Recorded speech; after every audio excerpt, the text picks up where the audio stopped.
There's a rumor going around right now that both Microsoft and Sony have completed some acquisitions, or at least in acquisitions right now with a couple of different studios. And it's one of the things that I think a lot of people are going to continue to bring up and continue to talk about because we are in sort of that consolidation mode. And right now, Sony has around $10 billion dollars on hand.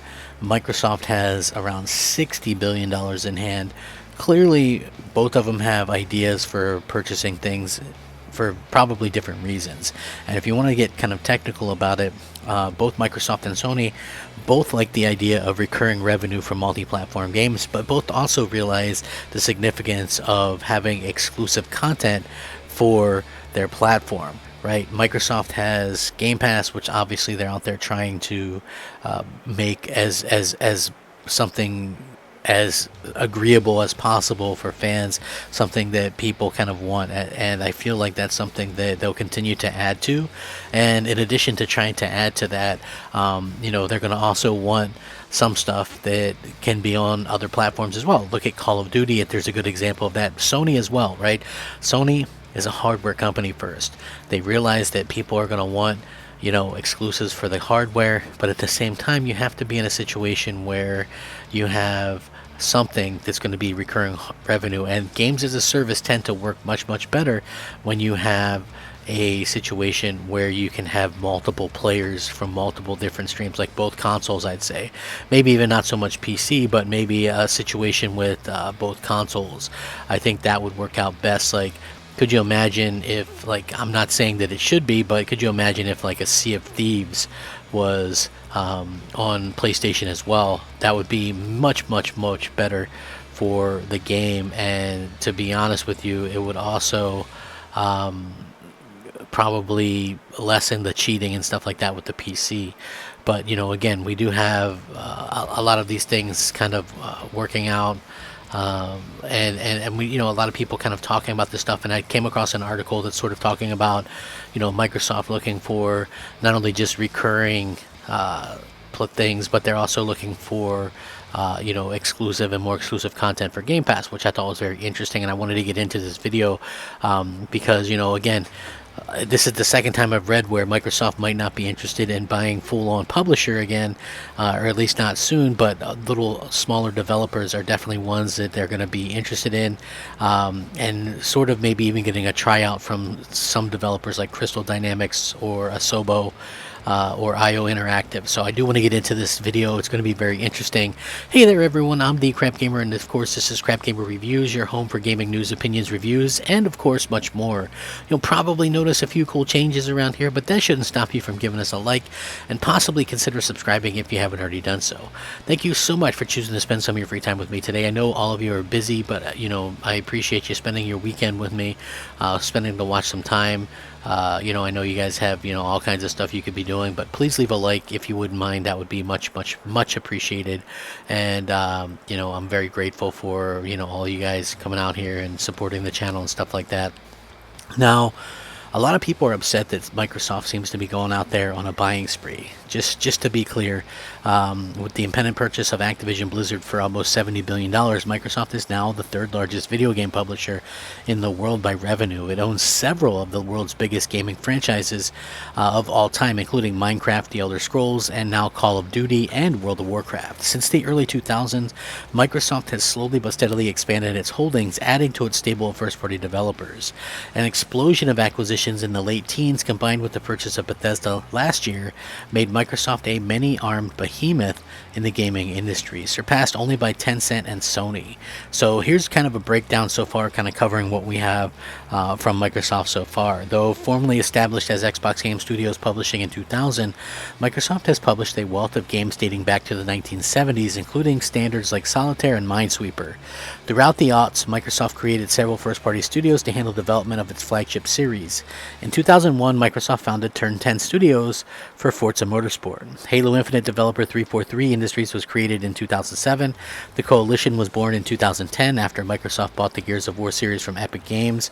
In 2018, the initiative became Microsoft's first Santa Monica-based studio that is working on a new Perfect Dark game. And in 2019, World's Edge was established to oversee the Age of Empires franchise. Microsoft's first big acquisition was when it bought British-based developer Rare in 2002. Throughout the 1990s and into the early aughts, Rare became emblematic of the mascot platformer genre, with releases of Battletoads, continuing with Donkey Kong, Banjo-Kazooie, Conker's Bad Fur Day, and of course Donkey Kong 64. Rare's first Xbox exclusive was the action-adventure game Grabbed by the Ghoulies. Its second, Viva Pinata, enjoyed a much warmer reception. Rare developed several games for Xbox's now defunct Kinect peripheral and currently maintains the popular pirate co-op game Sea of Thieves. In 2019, Rare announced it was working on a new action-adventure game titled Everwild. In 2014, Mojang became Microsoft's largest acquisition to date, adding the wildly successful sandbox game Minecraft to the Xbox family for almost $3 billion. Now, 2018 was a major year for Xbox, with them acquiring 6 studios. Compulsion Games, who did We Happy Few, and they're working on an unannounced third-person narrative game. Ninja Theory, creators of the critically acclaimed Hellblade series, of course they're working on Hellblade 2. RPG-centric In Exile Entertainment, who did Wasteland 3. Obsidian Entertainment, maker of The Outer Worlds and the forthcoming RPG Avowed. Playground Games, developer of Forza Horizon, who are now working on Fable as well. Undead Labs, who's working on State of Decay 3. And the buying spree continued in 2019 with the purchase of Psychonauts 2 developer Double Fine Productions. Now, in 2021, Microsoft acquired ZeniMax Media Bethesda Softworks, seemingly dispensing the strategy of buying single companies in favor of absorbing one giant publisher and all of its studios at once. Microsoft bought Bethesda for $7.5 billion, acquiring its 8 subsidiaries.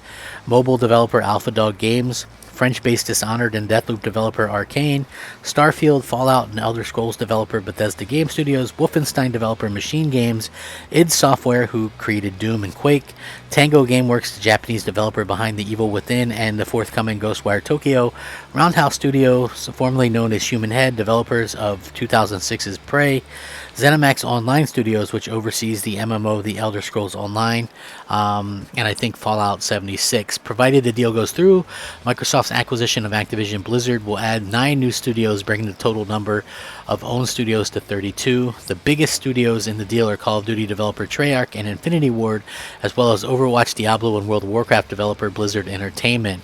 Activision's previous purchases and mergers will grant Microsoft ownership of former PlayStation exclusives Spyro and Crash Bandicoot, as well as the Tony Hawk series.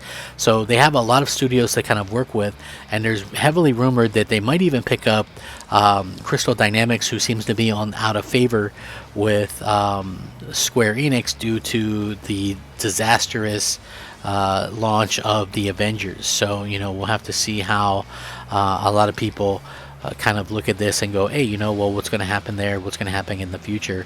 It's really hard saying, but all signs are pointing to a few of these pickups being single studios instead of large corporations. Look, Microsoft has plenty of games, plenty of studios for recurring revenue. Now it will really just kind of come down to, can they continue to add exclusive-wise? Now, although they did announce that Call of Duty and stuff like probably Overwatch is going to remain multi-plat, that doesn't mean that some of the studios can't work on exclusives for Microsoft. A good example would be like Toys for Bob, who did a wonderful job with the Crash Bandicoot trilogy remakes. They could easily do like a Banjo-Kazooie remake or something along those lines that would be exclusive to Xbox. Obviously, like I said, the $60 billion on hand, while not all of that is for gaming, they could easily have set aside, some money for gaming purposes, and they say they're still going to do more. And the reason why is because of inflation. Right now, inflation is extremely high, and we continue to see, it kind of be a problem for a lot of people going forward. And now we're going to have to wait and kind of see how Microsoft reacts, because basically, and I've kind of covered this in a couple of videos previously, when it comes to inflation, a lot of these times, like video games, or not even just video games, but a lot of instances like this, we'll see where inflation actually costs you money. So it would be easier for them to actually, and better for them to actually go out there and spend money instead of hanging on to the money and things like that. So we'll see what happens. It is a very interesting time. It's a very interesting situation, and I'm very curious to see what happens long term with this. So we'll see what happens. Anyway, I'm gonna link this. You guys can check it out. Please let me know. Rack 'em up, fact 'em up. As always, Crap Gamer 'em up. thanks for watching. Hopefully you guys all have a fantastic day, and if you would take a minute to maybe possibly consider subscribing, I would be very much appreciated. Hopefully you guys have a fantastic weekend. God bless. Take it easy. Crap Gamer out.